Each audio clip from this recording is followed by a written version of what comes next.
Alright guys, this is the part where I'm supposed to share. My battery's been converted to ALM. These big batteries. There's the bucket over there. I don't know if you can see it. It was just so easy. I took a bucket of distilled water, which I have a still, and then the funnel here, and I took a 5-gallon bucket and mixed 2 large canning jars, you know, the ball jars, 2 big jars, a whole quart, into 5 gallons, and there was a little grit at the bottom, so you know it was at full saturation. And here's the two 12-volt batteries in series hooked to the SG Oscillator, making radiant power. But then the radiant power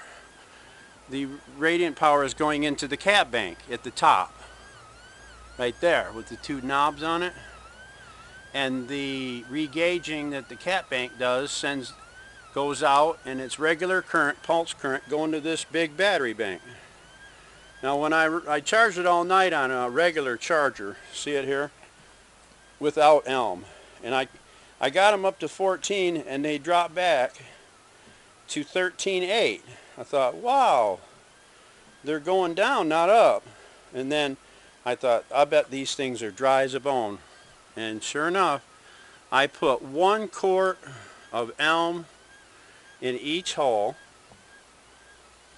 And as soon as I did that, this big battery charger, this big battery charger sent them up to 15 plus volts. So I stopped charging them for now with a conventional charger, and now I want to pulse charge them. I just want to let them sit. Pulse charging them. I'm running at 5 amps. See if I can get around here where you can see that meter. You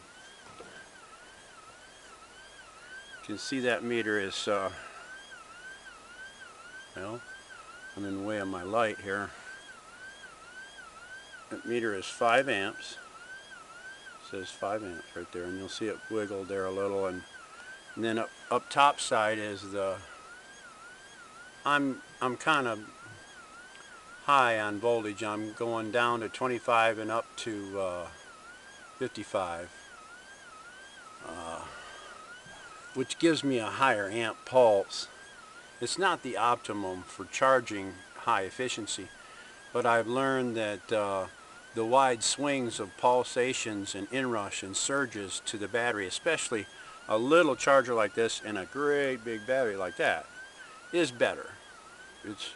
It's quite a bit better with the biggest pulse I can make.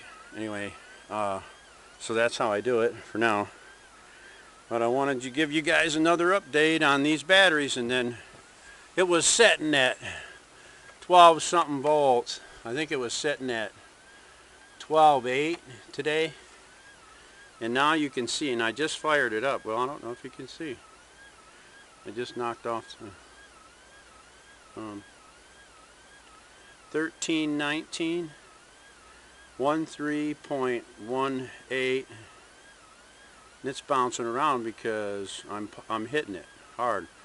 Now I'm not charging the entire pack. I'm only charging half this, and the other pack is going to get pulse charged as well. But for now, you can see what I'm at there. Big bank of batteries. All I did was add a little ALM, and they went right up. They wouldn't have never gone up. And that's why the manufacturer or not the manufacturer, but the factory that was using them, the power company that was using them, got rid of them.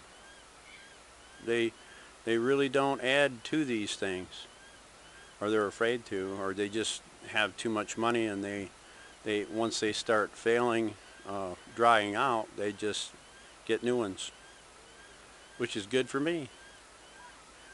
And everybody else too that has this rejuvenation stuff, who knows what John Bedini has given freely. And that's the ALM over there in the bucket, the pulse charger.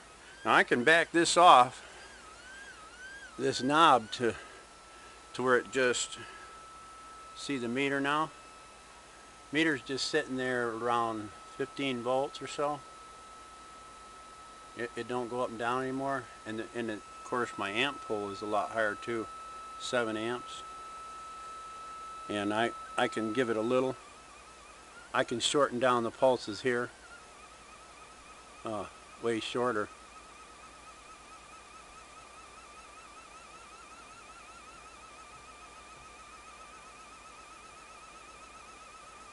I can make it like that. See, a lot of people think that because I only have a single 5.5 timer and I'm not using a dual 5.5 timer, that I can't shorten the pulse. That I have a 50%, you know, on and 50% off duty cycle like a turn signal on your car. Come on. This thing is adjustable. One diode gets you back in, gets you in the game, and one pot on any 5.5 timer. So you can cut off your voltage, you can raise it up, you can pulse it wherever you want. Now I know there are fancier circuits that I don't understand, okay, and that's why I'm bringing it out.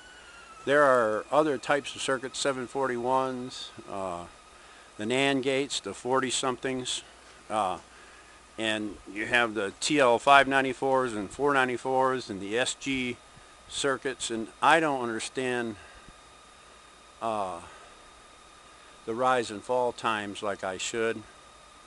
So, and what they might do if you change that, what that might do to a battery like this.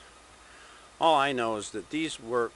This one works really well, and I'm trying to make better ones too. Look at that thing. It's already up to just fooling around with it, it's up to 13, 24, 25. You see that? I can send that thing up. That's a big battery too, and all I got is a 5 amp input. So there's your update. ALUM conversion, pulse hammer. Now I'm going to discharge them in a little bit with my big inverter. I'm going to go discharge that one over there. And once I do, it'll take a lot longer for that battery to charge, because that ALUM needs to be